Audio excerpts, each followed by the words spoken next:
Pertama, menurut saya harus mendapatkan dukungan publik. Itu yang pertama ya. Maka kita harus membangun komunikasi dan silaturahmi dengan berbagai pihak, stakeholder baik yang di dalam pemerintahan maupun di luar pemerintahan. Tentu yang kedua adalah birokrasi. Birokrasi itu menjadi salah satu kunci karena inovasi leader di daerah itu perlu didukung oleh sistem yang kuat. Salah satunya adalah sistem birokrasi. Kemudian yang berikutnya adalah harus menentukan skala prioritas. Karena kita ini punya keterbatasan-keterbatasan, ada keterbatasan waktu, sumber daya, begitu juga keterbatasan anggaran dan lain-lain. Maka skala prioritas ini perlu penting, iya, kira-kira gitu. Nah, baru setelah itu, setelah skala prioritas semua, kita perlu melakukan upaya-upaya agar daya dukung dari berbagai hal ini bisa siap untuk bekerja, kira-kira itu.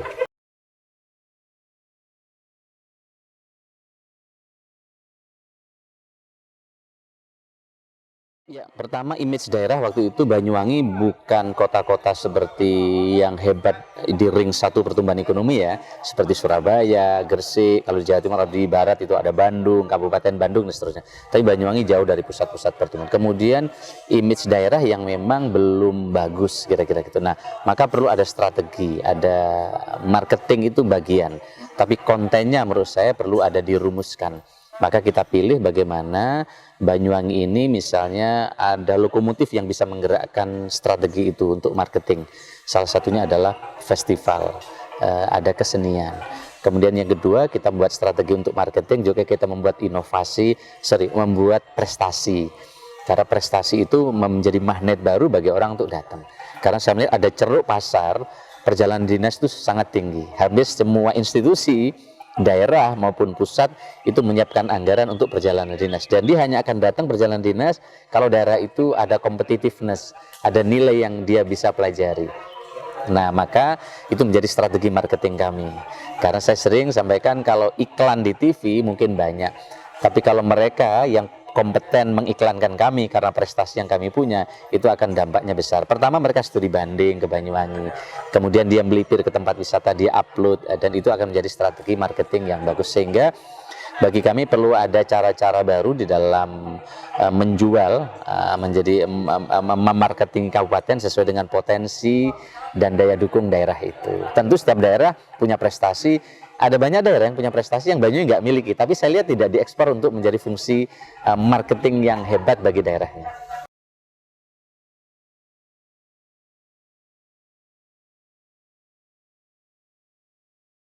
Menurut saya sangat penting. Apa yang saya sampaikan di marketing tadi itu kan bagian dari inovasi yang kami kerjakan. Nah, kalau kita textbook ya sudah ini tidak bisa, orang menyerah. Saya kira akan linear, ini akan berat keadaan. Nah, padahal ada resources di luar pemerintahan yang bisa digerakkan dan itu butuhkan strategi inovasi.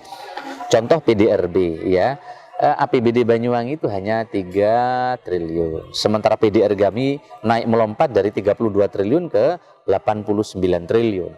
Artinya uang banyak di luar pemerintah. Kalau kita tidak berinovasi, ada banyak hal tidak akan banyak dioptimalkan untuk menyelesaikan masalah. Contoh siswa Asusbaya tadi. Bayangkan kalau anak miskin, tidak punya sepatu, tidak punya sepeda, hanya nunggu APBD, APBN, padahal sistem APBD, APBN itu harus dirancang, dibuatkan, dikaji. Wah, itu perlu proses panjang. Anak keburu putus sekolah. Banyak yang langsung kita bikin siswa Asusbaya. Anak yang kaya mengampu anak miskin. Itu contoh inovasi dari beberapa inovasi yang dibuat oleh Pemkab Banyuwangi.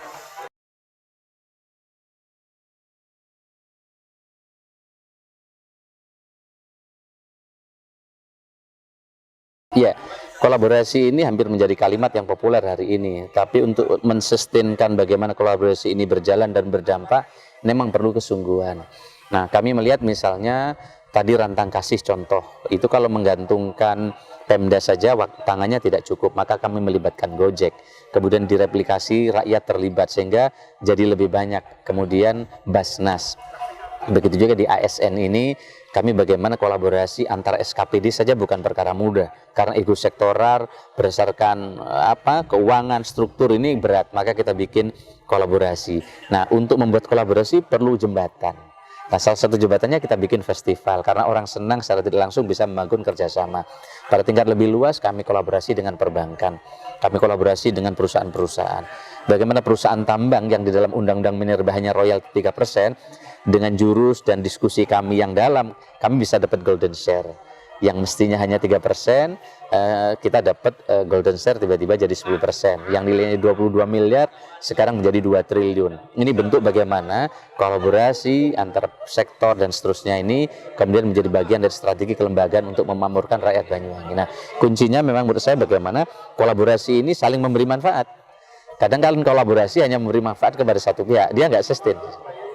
Nah, misalnya kita dengan bank, oke bank kita ajak kerjasama, dana Pemda kita letakkan di sana, tapi dia juga memberi manfaat kepada kami, CSR-nya untuk ABCD, kira-kira gitu.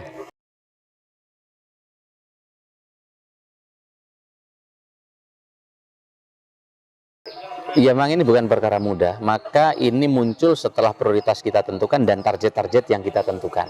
Tapi target di RPJMD di DPR kan kadang sangat teknokratis. Nah, kita harus cari melampaui itu. Nah, memang akhirnya tergantung leader yang satu, yang kedua adalah detailnya bagaimana kita mengeksekusi, yang ketiga ada daya dukung SDM dan yang lain-lain. Karena memang tidak sedikit inovasi kita ditentang oleh orang. Contoh misalnya ketika Banyuwangi Festival awal, kita ditentang oleh banyak orang, termasuk teman-teman di DPR, yang kemudian pada akhirnya memberikan dukungan. Yang itu dianggap pencitraan, menghabiskan uang, dan padahal festival ini menjadi cara kita merajut budaya agar modal sosial kita terjaga, kemudian kita menjadi lebih lembut di tengah radikalisme yang tumbuh di berbagai daerah. Festival menjadi salah satu jurus kira-kira gitu.